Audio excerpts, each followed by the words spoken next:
나오셔서 복음은 능력입니다 라는 제목으로 하나님 말씀 증거해 주시겠습니다.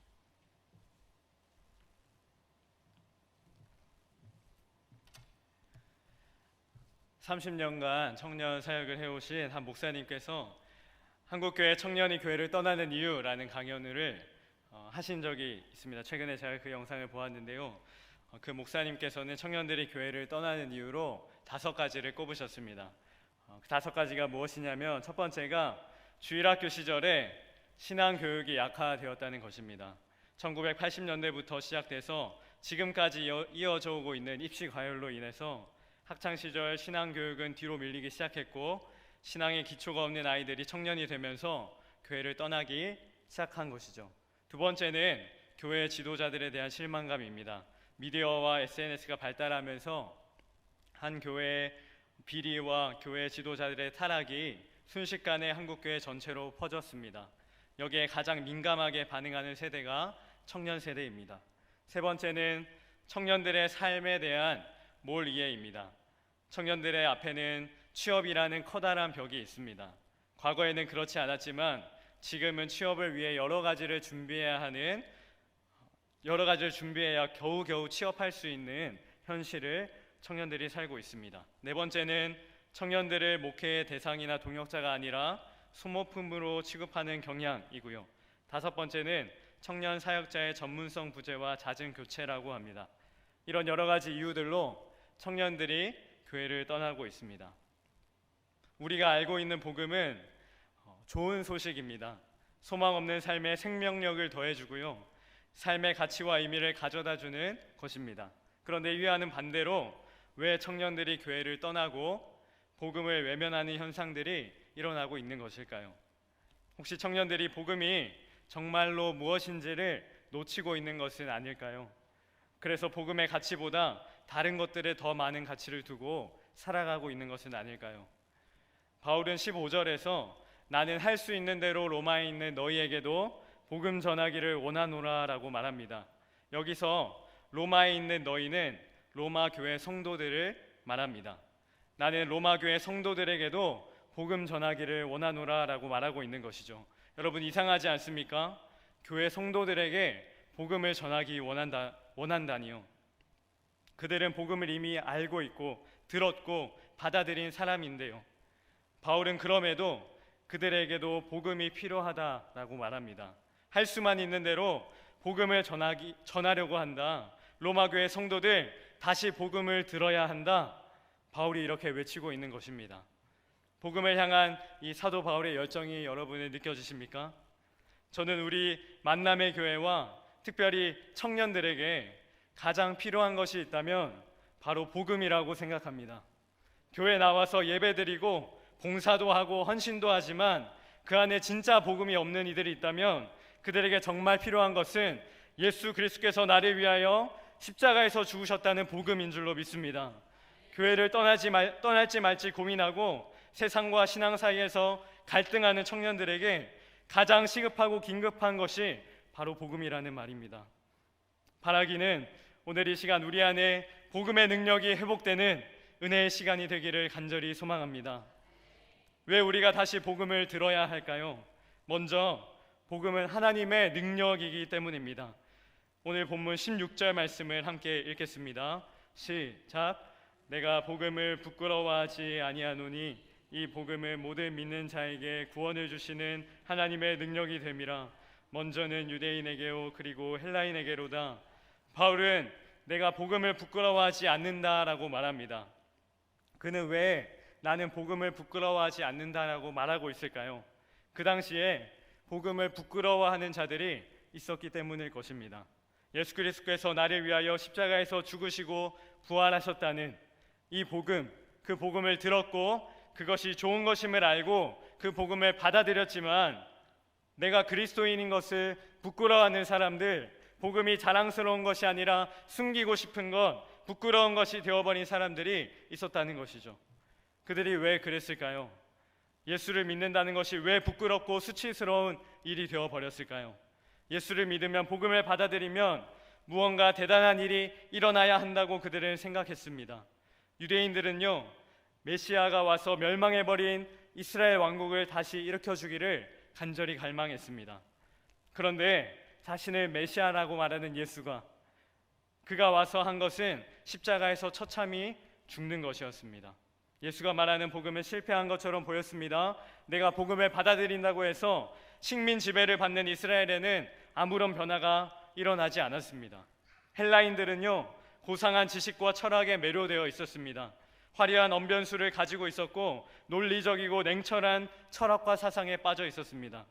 그들에게 예수가 나의 죄를 위해 죽으시고 3일 만에 부활했다는 이 복음은요, 허황된 이야기, 미련한 이야기였습니다. 그들에게는 복음이 전혀 매력적이지도 않고 그들에게는 비논리적인 것이고 비이성적인 이야기일 뿐이었습니다. 그래서 바울은 다른 서신서에서 복음 전도를 미련한 것이라고 말하기도 했습니다. 복음을 가지고 있지만 내 주변에 아무런 일도 일어나지 않고요, 오히려 복음의 내용을 무시하고 경멸하는 이들이 내 주변에 널리 있는 것이죠. 그래서 크리스천이 되었지만 크리스천인 것이 부끄럽고 내 안에 복음이 있다는 것을 밝히지 않으려는 사람들이 있었던 것입니다.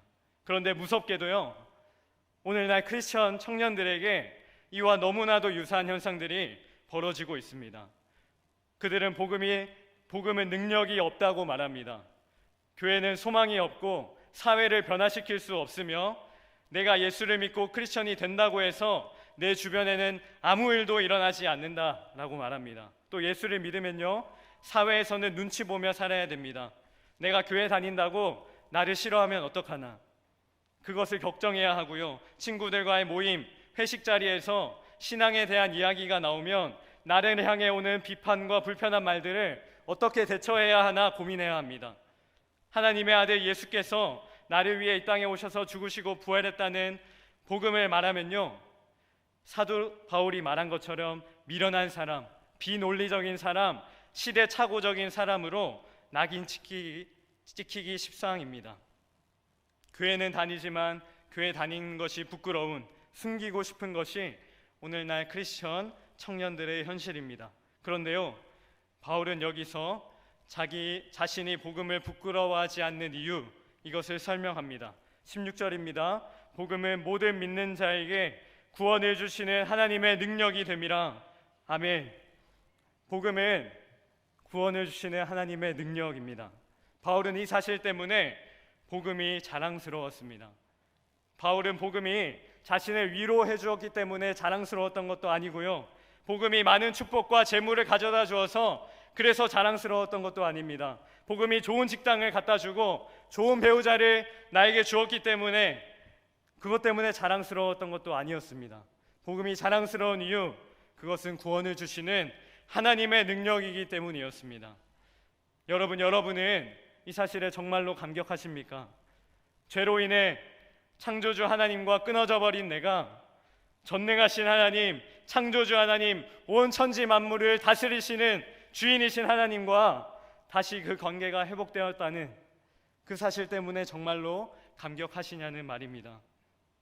구원은 하나님께서 이제부터 영원까지 함께 하시겠다는 놀라운 하나님의 약속입니다.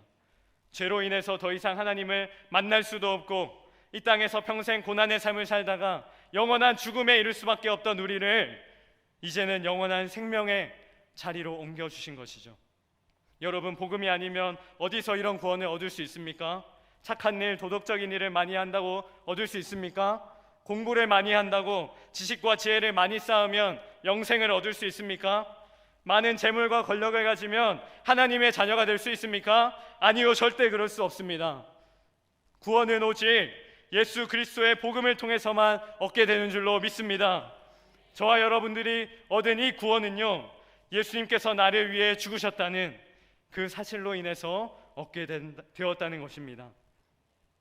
그러므로 복음은 세상의 조롱과 나의 연약함에도 그것을 이겨내는 능력이 됩니다. 우리가 자주 고백하는 찬양의 가사처럼요, 세상 흔들리고 사람들은 변하여도 나는 주님을 섬기리.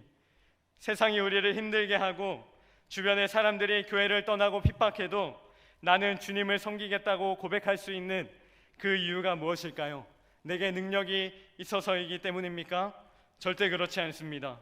세상을 이기는 능력은 오직 복음에 있는 것입니다. 반복되는 나의 죄, 나의 연약함과 쓴뿌리를 넘어 그것을 이겨설 수 있는 능력은 오직 복음에 있습니다. 다시 서론으로 돌아가서요, 한국교회 많은 청년들이 떠나고 있다고 말합니다. 한국교회 다음 세대 위기 속에 우리 만남의 교회도 예외가 아닙니다. 크리스천 청년으로 살아가기가 참 힘든 이 시기에 우리 만남의 교회는 복음의 능력으로 사는 것이 무엇인지를 삶으로 보여주는 그런 교회가 되기를 소망합니다. 세상에 지쳐있는 청년들에게 세상이 흔들리고 사람들은 변하지만 나는 주님만 섬기리라고 선포할 수 있는 그런 교회 되기를 소망합니다. 힘들고 어렵지만 교회에 가면 복음의 감격이 있고 세상을 이길 능력을 공급받고 실수해도 괜찮아, 넘어져도 괜찮아, 주님 바라보면서 다시 일어서자 손 잡아줄 수 있는 그런 믿음의 선배, 믿음의 멘토가 있는 교회가 되기를 소망합니다. 말씀을 맺겠습니다. 복음이 우리에게 주는 유익은요, 우리가 믿음의 삶을 살게 한다는 사실입니다. 여러분, 믿음으로 살기를 원하십니까? 성경에 기록된 수많은 믿음의 선배들처럼 저와 여러분들도 믿음의 삶을 살 수 있습니다. 어떻게 이것이 가능할까요? 마지막으로 17절 말씀을 읽겠습니다. 시작. 복음에는 기록된 바 오직 의인은 믿음으로 말미암아 살리라 함과 같으니라. 아멘. 믿음의 삶을 사는 비결은요, 바로 복음에 있습니다. 복음은 주님을 믿는 자들에게 주시는 하나님의 능력이 되기 때문입니다. 그러므로 여러분, 믿음이 무너지셨습니까? 그렇다면 복음 앞으로 나아가시기를 바랍니다. 여러분, 배우자가, 여러분의 자녀가 지금 교회를 떠나려고 하고 있습니까? 그렇다면 여러분이 먼저 복음으로 돌아가시기 바랍니다. 세상의 조롱과 비난에 고통받고 힘들어하고 계십니까? 그렇다면 다시 복음으로 돌아가서 복음의 능력으로 승리하시기를 바랍니다.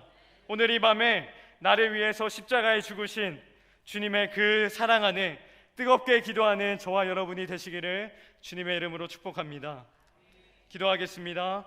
하나님, 은혜를 감사드립니다. 죽을 수밖에 없던 우리